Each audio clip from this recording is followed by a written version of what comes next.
ఇక తిరుపతి ప్రజావేదిక సభలో AP CM Chandrababu Naidu మాట్లాడుతున్నారు. ఇప్పుడు లైవ్ చూద్దాం.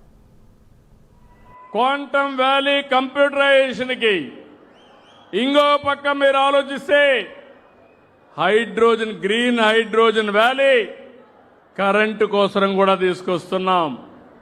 దీనివల్ల గ్రీన్ అమోనియా గ్రీన్ హైడ్రోజన్ ఇవన్నీ తయారు చేసి ఎన్విరాన్మెంట్ సస్టైనబిలిటీ కోసం మనం ముందుకు పోయే పరిస్థితి వస్తుంది. ఈరోజు టెక్నాలజీలో మీరందరూ చూస్తూ ఉంటే నేను మొన్ననే వాట్సాప్ గవర్నెన్స్ తీసుకొచ్చాను. ఎవ్వరు కూడా ఒకప్పుడు పిల్లలందరూ కూడా మీ యొక్క పరీక్షల్లో రిజల్ట్స్ రావాలంటే నేరుగా ఆఫీసుకు పోయి అవస్థపడేవాళ్ళు. రిజల్ట్స్ పబ్లిసైజ్ చేసిన ఒక్క నిమిషంలో మీ వాట్సాప్లో మీకు మెసేజ్ వచ్చే పరిస్థితి తీసుకొచ్చాం.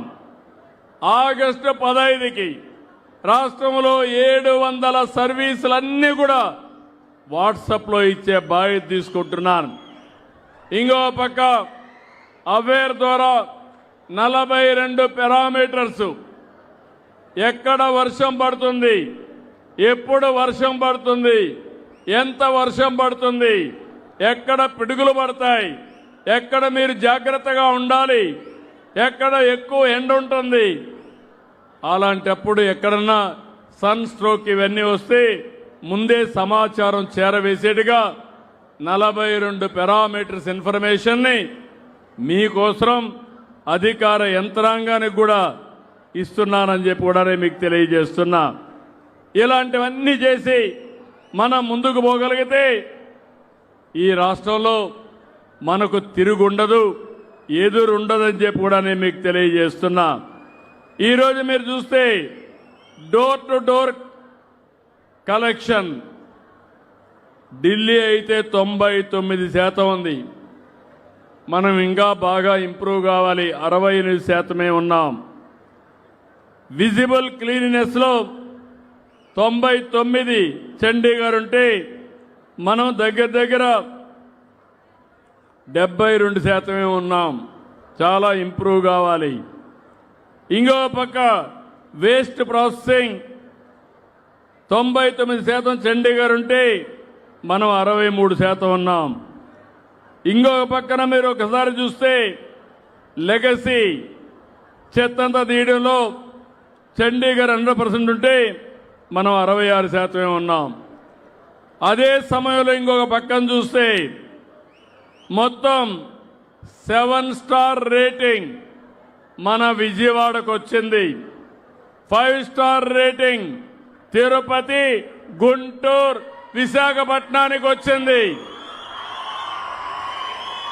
3 స్టార్ రేటింగ్ రాజమండ్రికి వచ్చింది.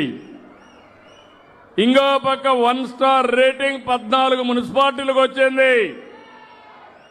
1 స్టార్ రేటింగ్ ఉండేవాళ్ళు పైకి పోవాలి. తిరుపతి 5 స్టార్ రేటింగ్ ఉండే తిరుపతి రాబోయే సంవత్సరంలో 7 స్టార్కి వెళ్ళాలి. ఆ తర్వాత 9 స్టార్కి వెళ్ళాలి.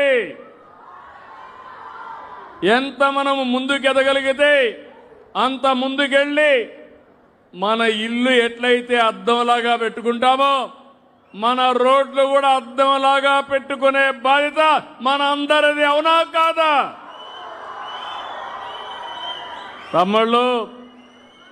ఒక స్వచ్ఛ భారతే కాదు, స్వచ్ఛ ఆంధ్రప్రదేశే కాదు, స్వచ్ఛత అన్ని రంగాల్లో ఉండాలి. మీలో కూడా నాకు 2 పనులు ఉన్నాయి. ఒక పక్క రాష్ట్రాన్ని పరిశుభ్రంగా మీ భవిష్యత్తుని బంగారు భవిష్యత్ చేసే బాధ్యత నాది. అదే సమయంలో రాజకీయాలు పూర్తిగా కలుషితం అయిపోయినాయి. నేర చరిత్ర కలిగిన వాళ్ళు రాజకీయాల్లోకి వచ్చారు. మొత్తం ప్రజల ఆస్తుల్ని కబ్జా చేసే పరిస్థితికి వచ్చారు. మీ ఆరోగ్యాన్ని కూడా లెక్క పెట్టుకోకుండా మీకు కీడు చేసే నాయకులు వచ్చారు.